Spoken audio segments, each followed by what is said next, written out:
Hello friends, वापस से स्वागत है एक नई कहानी के साथ। और आज की कहानी बहुत ही इंटरेस्टिंग होने वाली है, तो पूरा कहानी ज़रूर देखें। उस रात आरती और वैभव बुरी तरह झगड़े। वैभव अपने दोस्त के घर से पी कर आया था और आरती ने अपनी सास के साथ झड़प हो जाने के बाद कुछ देर पहले ही तय किया था कि वह अपने ससुराल में किसी से डरेगी दबेगी नहीं। इन दोनों कारणों से उनके बीच झगड़ा बढ़ता ही चला गया। तुम्हें इस घर में रहना है तो माँ के काम में पूरा हाथ बटाओ, तुम मटरगश्ती करते फिरो और माँ रसोई में घुसी रहे, यह मैं बिल्कुल बर्दाश्त नहीं करूँगा। वैभव की गुस्से से कांपती आवाज़ पूरे घर में गूंज उठी। आज ऑफिस में ज़्यादा काम था, इसीलिए देर से आई थी, फिर भी मैंने उनके साथ थोड़ा सा काम कराया। अपनी माँ की हर बात सच मानोगे तो हमारी रोज़ लड़ाई होगी, आरती भी जोर से चिल्लाई। उनकी रोज की शिकायत है कि जिस दिन तुम वक्त से घर आ जाती हो उस दिन भी तुम उनके साथ कोई काम नहीं कराती हो। यह झूठ बात है, झूठी तुम हो, मेरी माँ नहीं। नहीं, झूठी तुम्हारी माँ है। उस रात वैभव ने अपनी दूसरी पत्नी पर पहली बार हाथ उठा दिया। उनकी शादी को अभी 2 महीने ही बीते थे। तुम्हारी मुझ पर हाथ उठाने की जरूरत कैसे हुई?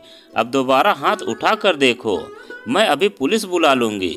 उसकी चिल्ला कर दी गई इस धमकी को सुनकर प्रकाश और मालती जी अपने बेटे बहू को शांत कराने के लिए उनके कमरे में आए। गुस्से से कांप रही आरती ने अपनी सास को जली कटी बातें सुनाने में कोई कसर नहीं छोड़ी। जवाब में मालती जी कुछ देर चुप रही, फिर वह भी ईंट का जवाब पत्थर से देते हुए उससे भिड़ गई। मुझे नहीं रहना है इस नर्क में, मैं कल सुबह ही अपने मायके जा रही हूँ। तुम्हारे माँ बाप का बोझ मुझे नहीं ढोना है। धमकी देने के बाद आरती ने कमरे का दरवाजा अंदर से बंद कर लिया। ये मुझे कैसे दिखने दिन पड़ रहे हैं। पहले बीवी चरित्रहीन थी, सो मुझे छोड़कर अपने प्रेमी के साथ भाग गई। अब यह दूसरी जो पल्ले पड़ी है बहुत ही बदतमीज है। अपने को कोसता वैभव उस रात सोफे पर ही सोया। अगले दिन रविवार था। आंखों में गुस्सा भरी जब 9 बजे के करीब आरती अपने कमरे से बाहर आई तो उसने वैभव को ड्राइंग रूम में मुंह लटकाए बैठे पाया। उसके बिना पूछे ही वैभव ने उसे दुखी लहजे में बताया, मम्मी पापा सुबह की गाड़ी से मामा जी के पास मेरठ चले गए हैं। क्यों? चाय बनाने रसोई में जा रही आरती ने ठिठक कर पूछा। उनके जाने का कारण समझना मुश्किल है। मुझे जबरदस्ती को शुरुआत मत ठहराओ प्लीज़। तुम्हारी माताजी ने मुझे 1 की 4 सुनाई थी। वे दोनों बीमार रहते हैं। घर से दूर जाकर उनकी कैसी भी दुर्गति हो तुम्हारी बला से। जब आज मैं ही घर छोड़कर जाने वाली थी तो तुमने उन्हें रोका क्यों नहीं? मैंने बहुत कोशिश की पर पापा नहीं माने। वे कब तक लौटेंगे?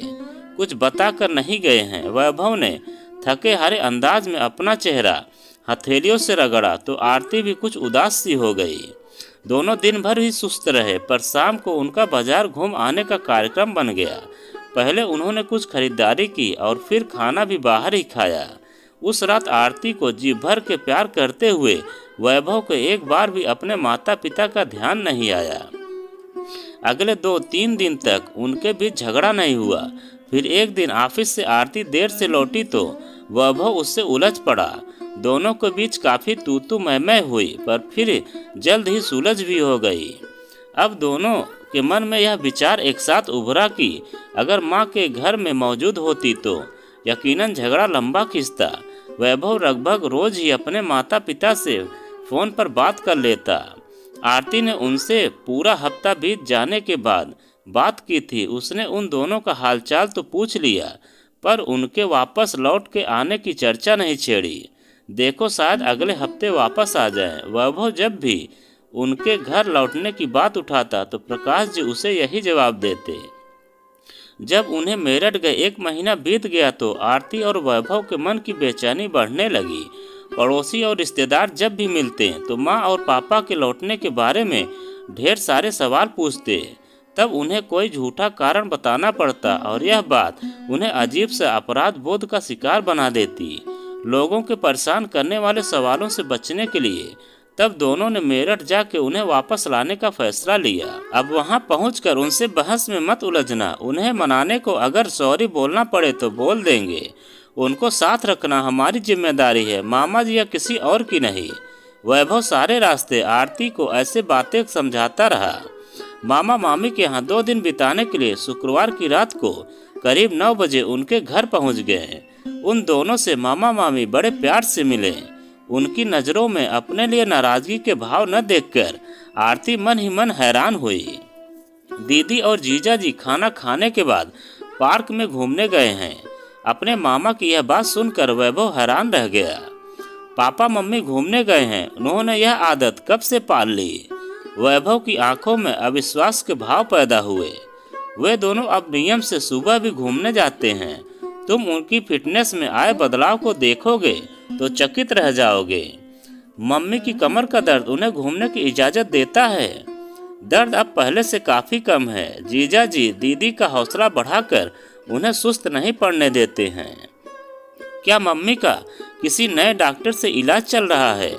हाँ, डॉक्टर प्रकाश के इलाज में है दीदी। अपने इस मजाक पर मामा जी ने जोरदार ठहाका लगाया तो वैभव और आरती जबरदस्त उलझन का शिकार बन गए। जब वे सब चाय पी रहे थे तब प्रकाश जी और मालती जी ने घर में प्रवेश किया। उन पर नजर पड़ते ही वैभव उछलकर खड़ा हो गया और प्रसन्न लहजे में बोला, वाह papa mummy, in sports shoe में तो आप दोनों बड़े जच रहे हो।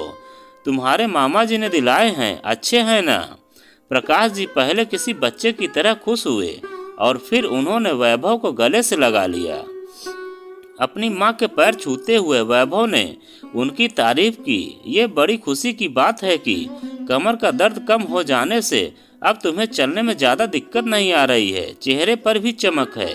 मामा जी के यहाँ लगता है खूब माल उड़ा रहे हैं। मेरी यह शुगर की बीमारी कहाँ मुझे माल खाने देती है।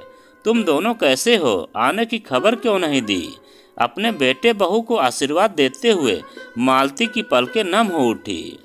तुम दोनों को भूख लग रही होगी, बोलो क्या खाओगे? बड़े उत्साहित अंदाज में अपनी हथेलियां आपस में रगड़ते हुए प्रकाश जी ने अपने बेटे बहू से पूछा। ज़्यादा भूख नहीं है, इसलिए बाजार से कुछ हल्का फुल्का ले आते हैं, कहकर वैभव अपने पिता के साथ जाने को उठ खड़ा हुआ। बाजार से क्यों कुछ लाना है? आलू मटर की सब्जी रखी है, मैं फटाफट पराठे तैयार कर देती हूँ, कहकर मामी रसोई में जाने को उठ खड़ी हुई। भाभी, आज आप अपने इस शिष्य को काम करने की आज्ञा दो। रहस्यमय अंदाज में मुस्कुरा रहे प्रकाश जी ने अपनी सरहज का हाथ पकड़कर वापस सोफे पर बैठा दिया। क्या पराठे आप बनाएंगे? वैभव का मुंह आश्चर्य से खुला का खुला रह गया। पिछले दिनों तुम्हारी मामी से कुछ कुकिंग सीखी है मैंने। बस 15 मिनट से ज़्यादा समय नहीं लगेगा खाना बनाने में। तुम दोनों तब तक फ्रेश हो जाओ। अपने बेटे का गाल प्यार से थपथपाने के बाद प्रकाश जी सीटी बजाते हुए रसोई की तरफ चले गए। प्रकाश जी ने क्या क्या बनाना सीख लिया है, इसकी जानकारी उन दोनों को देते हुए मालती जी और मामा मामी की आंखें खुशी से चमक रही थी। मटर पनीर, कोफ्ते, बैगन का भरता, भरवा भिंडी, पापा यह सब बना सकते हैं? मुझे विश्वास नहीं हो रहा है। कैसे हुआ यह चमत्कार? वैभव सचमुच बहुत हैरान नजर आ रहा था, क्योंकि प्रकाश जी तो पहले चाय भी ढंग से बनानी नहीं आती थी। अरे जीजा जी आजकल बड़े मॉडर्न हो गए हैं। कहते हैं कि आज के समय में हर इंसान को घर और बाहर के सारे काम करने आने चाहिए। किसी पर आश्रित होकर बोझ बनकर जाना उनके नर्क जने जैसा है। अपने इस नए आदर्श वाक्य को वो दिन में कई बार हम सबको सुनाते हैं। इस उम्र में कोई इतना ज़्यादा बदल सकता है, यह सचमुच हैरान करने वाली बात है। मामा जी की इस बात का पूरा अर्थ वैभव को अगले 2 दिनों में समझ आया। प्रकाश जी ने उन्हें उस रात खस्ता पराठे बनाकर खिलाए, फिर रेत गरम करके उसे एक पोटली में भरा और मालती जी की कमर की सिकाई की। वे पहले बहुत कम बोलते थे, पर अब उनकी हंसी से कमरा बार बार गूंज उठता था। अगले दिन सबको बेड टी उन्होंने ही पिलाई। इससे पहले वे मालती घंटे भर के पार्क में घूमने गए थे। नाश्ते में ब्रेड पकौड़े मामी जी ने बनाए, पर सबको गर्मा गर्म पकौड़े खिलाने का काम उन्होंने बड़े उत्साह से किया। मालती जी ने पूरे घर में झाड़ू लगाया और डस्टिंग का काम प्रकाश जी ने किया। फिर नहा धोकर वे लाइब्रेरी में अखबार पढ़ने चले गए। वैभव और आरती उनकी चुस्ती फुर्ती देखकर बार बार हैरान हो उठते। ऐसा प्रतीत होता जैसे उनमें जीने का उत्साह कूट कूट कर भर गया हो। शाम को वे सब बाजार घूमने गए। चाट खाने की शौकीन आरती को प्रकाश जी ने एक मशहूर दुकान से चाट खिलाई, बाद में आइसक्रीम भी खाई। वापस आने पर किसी को ज़्यादा भूख नहीं थी, इसीलिए पुलाव बनाने का कार्यक्रम बना। मालती जी और मामी जी यह काम करना चाहती थी, लेकिन प्रकाश जी ने किसी की न चलने दी और रसोई में अकेले घुस गए। उन्होंने बहुत स्वादिष्ट पुलाव बनाया। सबके मुंह से अपनी तारीफ सुनकर वे फूले नहीं समाये। काफ़ी थके होने के बावजूद उन्होंने सोने से पहले मालती की कमर की सिकाई करने के बाद मुंह लगाने में कोई आलस नहीं किया। रविवार की सुबह मामी जी ने सबको सांभर डोसे का नाश्ता कराया। प्रकाश जी उनकी बगल में खड़े होकर डोसा बनाने की विधि बड़े ध्यान से देखते रहे। सबने इतना ज़्यादा खाया कि लंच करने की ज़रूरत ही न रहे। कुछ देर आराम करने के बाद वैभव ने दिल्ली लौटने की तैयारी शुरू कर दी।